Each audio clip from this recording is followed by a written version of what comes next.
student. This is class 6 SST Geography, chapter 3, How the Earth Moves. This is the first part of this video. In this chapter, we will discuss about these points, the ways in which the Earth moves, rotation or its movement around the axis, how rotation causes day and night, revolution or the movement around the sun, how revolution causes seasons, and solstices and equinoxes.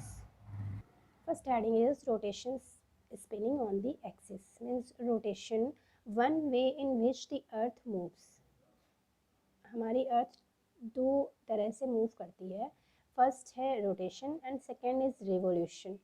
So one way in which the earth moves is by spinning on its axis, means जो अपनी axis पर ही spin करती है. One complete spin is called a rotation. उसका ये spin करना और एक स्पिन कंप्लीट करना ही रोटेशन कहलाता है. The Earth completes one rotation approximately every 24 hours. 24 hours में एक स्पिन कंप्लीट करती है, एक रोटेशन कंप्लीट करती है. The Earth rotates anti-clockwise on its axis. This is why the sun always rises in the east and sets in the west.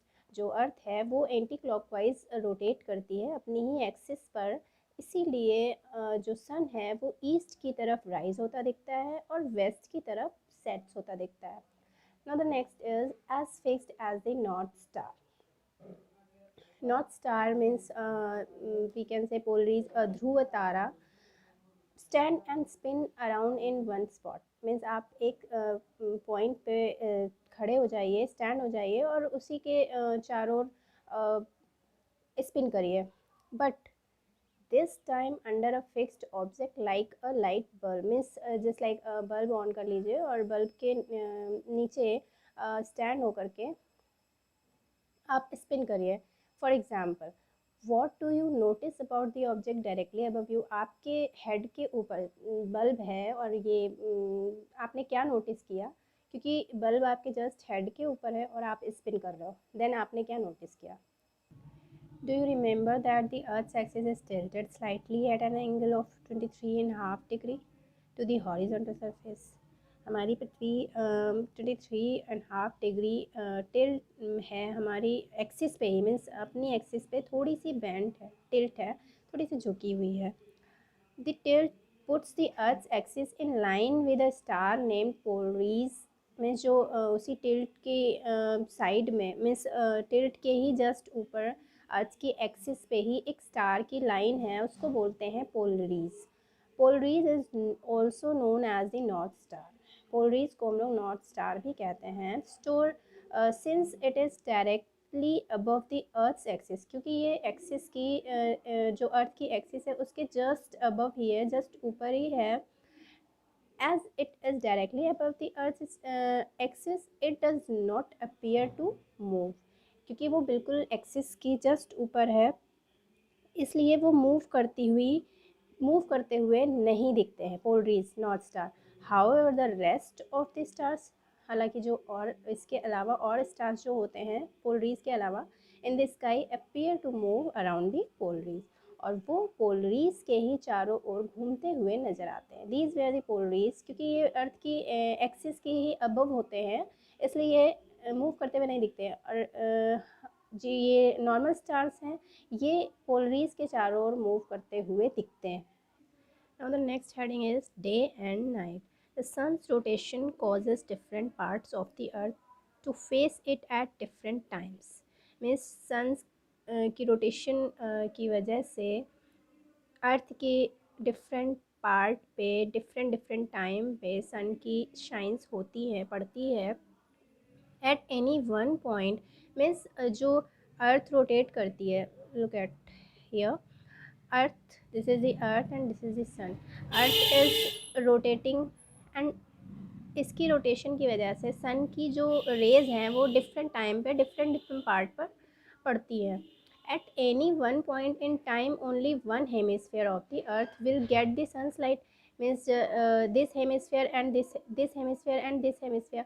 तो एक time में एक ही हेमिस्फेयर में सन की लाइट पड़ सकती है, सेकेंड हेमिस्फेयर पे सन की लाइट नहीं पड़ेगी. So when it is night in one part, means इसलिए वन पार्ट में नाइट होती है तो सेकेंड हाफ में सेकेंड हेमिस्फीयर में डे होता है।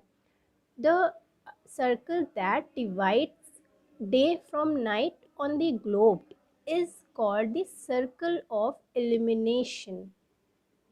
Means the circle that divides means अगर आप ग्लोब पर देखेंगे तो जो सर्कल डे फ्रॉम नाइट में डिवाइड करता है is called the circle of illumination. This is called the circle of illumination which that divides day from night on the globe. Now the next heading is a revolution. This is the second movement of our earth, revolution. First was rotation and second is revolution. Revolution going around the sun. Revolution means वो जो हमारी अर्थ है सन के चारों ओर घूमती है उसको बोलते हैं revolution. We know that the earth moves around the sun as well. The path taken by the earth is not a perfect circle but an ellipse. और जो मूव करती है हमारी अर्थ सन के चारों ओर मूव करती है उसका एक एग्जैक्ट पाथ नहीं होता, मीन्स परफेक्ट सर्कल नहीं, सर्कल में नहीं वो राउंड करती है, वो किस तरह से राउंड करती है, एलिप्स में। The path ellipse means we can say दीर्घाकार। The path however is fixed because the sun's gravitational force keeps the earth in positions. और जो अर्थ है हमारी, जो ये अर्थ का पाथ है वो एक फ़िक्स होता है। क्योंकि फ़िक्स क्यों है अर्थ का पाथ? क्योंकि सन में जो ग्रेविटेशनल पावर होती है वो अर्थ को उसी पोजीशन में रखता है। We can see here this is the earth moves around the sun and this circle, this shape is called ellipse. क्योंकि इसी तरह से हमारी अर्थ सन के चक्कर लगाती है और ये अपने एग्जैक्ट पाथ पे क्यों रहती है, अपनी एग्जैक्ट पोजीशन पे क्यों रहती है? क्योंकि सन में ग्रेविटेशनल पावर होता है और वो उसका ग्रेविटेशनल पावर अर्थ को इस पोजीशन में रखता है। One complete movement along the elliptical path around the sun by the earth is called a revolution. Means ये इसकी जो मूवमेंट है सन के चारों ओर घूमना, तो जब ये एक मूवमेंट कंप्लीट कर लेती है इसको बोलते हैं revolution. The earth takes 365 and 1/4 days to revolve around the sun. Means 365 दिन और एक चौथाई दिन का एक चौथाई पार्ट रिवॉल्व करने में, सन के रिवॉल्व करने में हमारी अर्थ इतना टाइम लेती है, 365 days and 1/4 day. This is why a year is taken to be 365 days. इस वजह से ही 1 ईयर में 365 days काउंट किए जाते हैं। During this time the earth is angled different towards the sun at a different time. और ये जब ये मूव कर रही होती है सन के चारों ओर घूम रही होती है पृथ्वी, देन डिफरेंट टाइम में डिफरेंट एंगल बनते रहते हैं अर्थ के, क्योंकि वो अपनी जगह पे भी रोटेट कर रही है और सन के चारों ओर भी घूम रही है। If we take the Earth's year to be 365 days exactly, what happens to the 1/4 of a day?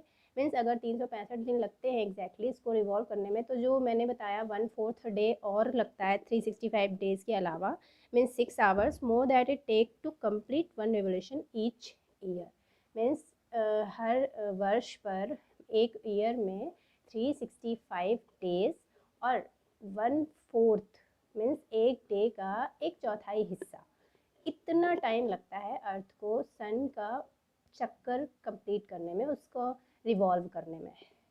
These are added up and every 4th year has 1 extra day. वो जो मैंने 1/4 डे बताया 365 डे के अलावा, जो 6 hours और बताए पृथ्वी को टाइम लगता है 365 डेज़ के अलावा, वो एक्स्ट्रा जो 6 hours होते हैं वो हर 4 ईयर पर 29th of February मीन्स वो हर 4 ईयर पर एक डे बन जाता है। 6 hours 6 hours 6 hours 6 hour मिला करके वो हर 4th ईयर में एक डे बन जाता है और वो कंप्लीट होता है 29th Feb को। मीन्स वही तभी उस ईयर में 20 फरवरी जो होती है वो 29th डे की होती है। This 4th year is called a leap year. और ये जो 4th ईयर होता है, जब ये 6 hours ऐड होकर के कंप्लीट 1 डे बन जाता है, देन ये जब जिस ईयर में ये कंप्लीट होता है उस ईयर को बोलते हैं लीप ईयर। मीन्स इस ईयर में 366 डेज़ होते हैं। And is always a year which can be divided exactly by 4। Means जो ईयर आप, ये जो लीप ईयर होता है वो 4 से डिवाइड हो जाते हैं। आप किसी भी ईयर को ले लीजिए, जस्ट लाइक 2008, 2012, 2016, 2020, तो ये 4 से डिवाइड हो जाएंगे और इट मीन्स कि ये लीप ईयर होंगे। मीन्स जो ईयर 4 से डिवाइड हो जाए कम्प्लीटली, वो ही आपके लीप ईयर होते हैं। Okay student, now we will discuss about the season in the next part. Thanks for watching.